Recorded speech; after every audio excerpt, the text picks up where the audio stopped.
Mosquitoes don't care how clean your yard is. They don't care how much you spray. They will find you, bite you, and ruin every outdoor moment you try to enjoy, unless you change what's growing in your garden. What if the solution was already something you could plant, not a chemical, not a candle, not another citronella torch that stops working the second the wind shifts? 10 specific plants that mosquitoes genuinely cannot tolerate, and most people have never heard of half of them. Stay with this until the end because number 7 is the one that's going to completely change how you think about your yard. Here's what nobody talks about when it comes to mosquito control in the yard. The sprays, the coils, the zappers, they treat the symptom. They kill mosquitoes that are already there. But they do nothing to stop the next wave from landing in your yard 20 minutes later. What actually works long-term is making your outdoor space hostile to mosquitoes before they arrive. And that starts in the soil. Mosquitoes navigate almost entirely by smell. They're following carbon dioxide from your breath, heat from your body, and chemical signals in the air around them. Certain plants release volatile organic compounds, natural airborne chemicals, that actively disrupt that navigation system. They don't just smell bad to mosquitoes, they interfere with the mosquito's ability to locate a host. The mosquito can't find you as easily, and when your yard is full of these plants, that disruption becomes a barrier. Every plant in this list comes with the mechanism, the best variety, the placement strategy, and a practical use tip that most gardeners never think to apply. Let's get into it. Plant 1, and we're starting here because most people get this wrong, is lemon balm. Everyone talks about citronella, nobody talks about lemon balm. And lemon balm in head-to-head comparison releases a stronger concentration of citronellal, the active mosquito-repelling compound, than actual citronella grass does. Let that sink in. The plant everyone ignores outperforms the plant everyone buys. Lemon balm is a member of the mint family. It's fast-growing, hardy, and incredibly easy to establish in almost any climate. The leaves contain high concentrations of citronellal and linalool, 2 volatile compounds that overwhelm the mosquito's olfactory system. When a mosquito flies into an area dense with lemon balm, it loses the ability to track the chemical signals it uses to locate you. The variety that matters here is Melissa officinalis. That's the standard lemon balm, and it's the one with the highest citronellal content. There are ornamental varieties that look prettier but don't pack the same chemical punch. Placement is critical. Lemon balm releases most of its active compounds when the leaves are disturbed or bruised. Planting it near a seating area is good. Planting it along pathways where people brush against it as they walk is better. Every contact releases a fresh burst of those volatile compounds into the air. And here's the practical use tip most people never apply. Crush a handful of fresh lemon balm leaves and rub them directly on your skin before sitting outside.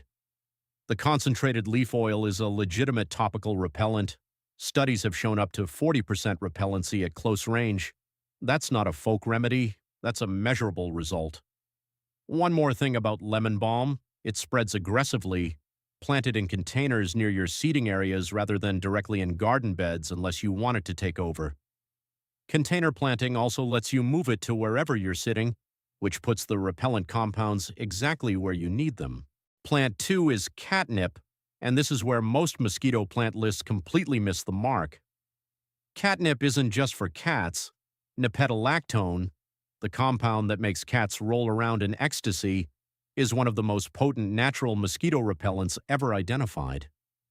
A study from Iowa State University found that nipetolactone is roughly 10 times more effective at repelling mosquitoes than DEET in laboratory conditions, 10 times more effective than DEET. That's not a minor finding. That's a plant worth taking seriously. The variety to grow is Nepeta cataria, standard catnip, not the ornamental catmint varieties that are commonly sold as landscaping plants. Ornamental catmint is beautiful but contains significantly less nipetolactone. If mosquito repellency is the goal, you want the real thing. Catnip is a perennial in most climates, which means you plant it once and it comes back every year with minimal effort. It grows easily from seed, tolerates partial shade, and handles drought reasonably well once established. It also attracts pollinators. Bees and butterflies love it, which means you're solving a mosquito problem while simultaneously supporting your vegetable garden. Placement strategy for catnip follows the same logic as lemon balm: along paths, near seeding, at the edges of garden beds where you spend time. The leaves need to be bruised to fully release the nepentalac, so high traffic areas where the plant gets brushed and touched produce the strongest effect. One thing to be aware of: if neighborhood cats find your catnip, they will flatten it. Planting it inside a wire cage or surrounded by taller plants that cats can't easily access through will protect it while still allowing the airborne compounds to do their job. Plant 3 is where this list starts to get genuinely surprising, and it's something you can also eat. It's basil. Specifically lemon basil and cinnamon basil, two varieties that most gardeners overlook entirely in favor of standard sweet basil. Regular sweet basil has some mosquito-repelling properties, but lemon basil and cinnamon basil operate on a different level. Lemon basil contains high concentrations of eucalyptol and citral, compounds associated with strong mosquito avoidance behavior. Cinnamon basil contains cinnamaldehyde, the same compound that gives cinnamon its smell, which research has shown to be toxic to mosquito larvae at very low concentrations. That last point matters. Most of these plants repel adult mosquitoes. Cinnamon basil actively targets larvae. If you have any standing water near your property, a bird bath, a small pond, a drainage area, placing cinnamon basil nearby and allowing some leaves to decompose in the water creates a natural larvicide effect. Basil is also one of the most productive plants you can grow from a culinary standpoint.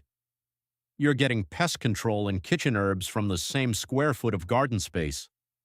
That's the kind of efficiency most gardening advice ignores entirely. For maximum effect, plant basil in pots near outdoor dining areas and on either side of doors and windows.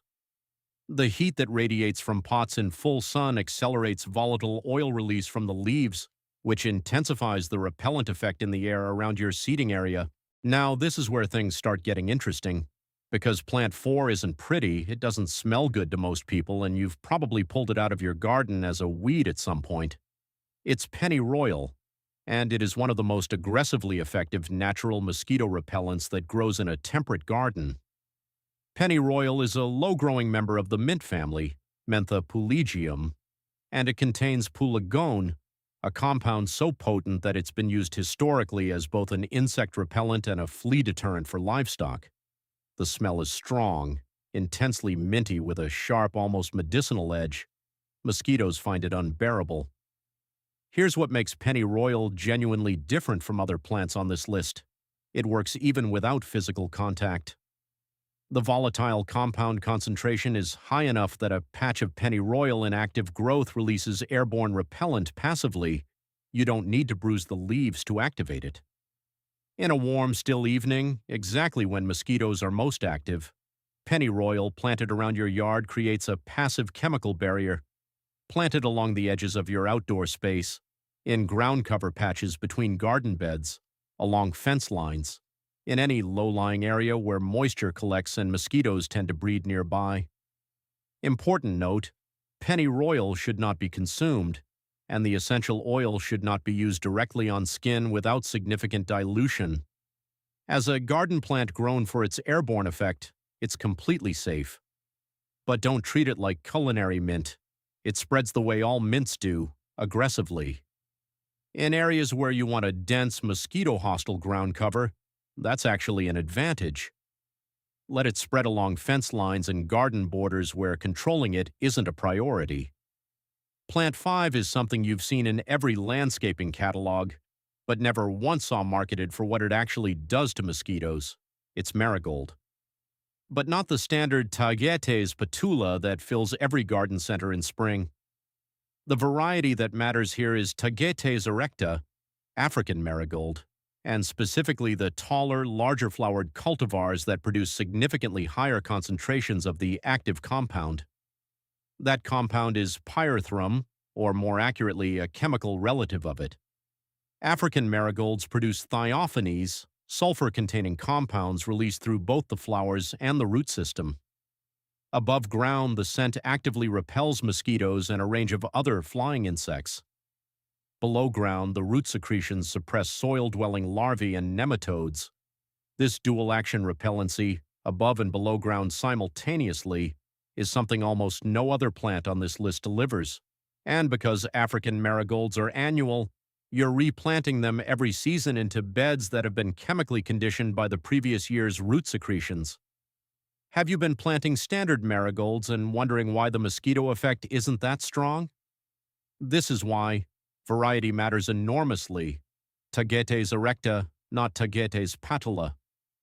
Plant African marigolds densely around the perimeter of your outdoor space, along borders, in pots flanking seating areas, at the edges of vegetable beds.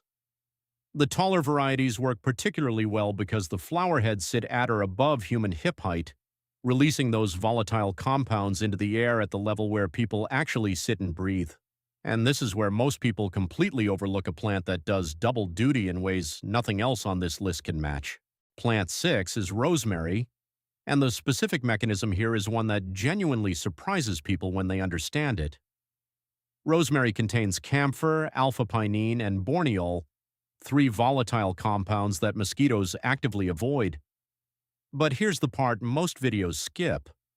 Those compounds are released most potently through heat. Rosemary burning over a grill, on a fire pit edge, or even in a small fire-safe container releases a concentrated smoke that creates a mosquito-hostile zone far larger than the plant itself. A living rosemary plant passively repels in a small radius around itself. Rosemary on heat becomes an active area-wide repellent system. The practical application: keep 1 or 2 large rosemary plants.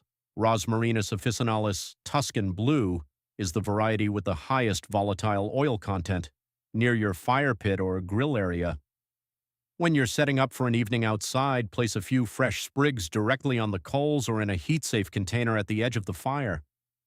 The smoke that rises from burning rosemary is one of the most effective natural mosquito deterrents you can create without any manufactured product. Beyond the fire pit trick, rosemary is a perennial herb in most climates, drought-tolerant once established, and extremely low maintenance. It earns its space in the garden multiple times over: mosquito control, cooking, pollinators, and visual structure year-round. Plant 7, and this is the one I told you to stay for at the beginning. It's not lavender, it's not citronella. It's a plant most people in North America have never grown, and it has a higher concentration of mosquito-repelling compounds than almost anything else in this list. It's Vietnamese coriander, Persicaria odorata, also called rau ram.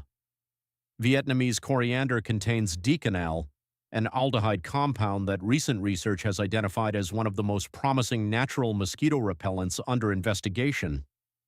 Studies published in entomology journals have shown that decanal disrupts mosquito host-seeking behavior more effectively than many standard plant-based repellents, including citronella. It's used extensively across Southeast Asia, a region where mosquito-borne illness is a genuine daily public health concern. These aren't people growing it for novelty. This is a plant that's been selected and cultivated for thousands of years in a climate where mosquito control is survival level important. Vietnamese coriander is a perennial in tropical and subtropical climates and grown as an annual or indoor container plant in temperate zones. It grows quickly, tolerates heat and humidity well, which matters because heat and humidity are exactly the conditions when mosquito pressure is highest, and thrives in moist soil near water features.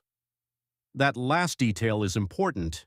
If you have a pond, a water garden, or a consistently moist area of your yard that you can't fully drain, the spots where mosquitoes most want to breed, planting Vietnamese coriander directly around that area places the strongest repellent in the location where it's needed most.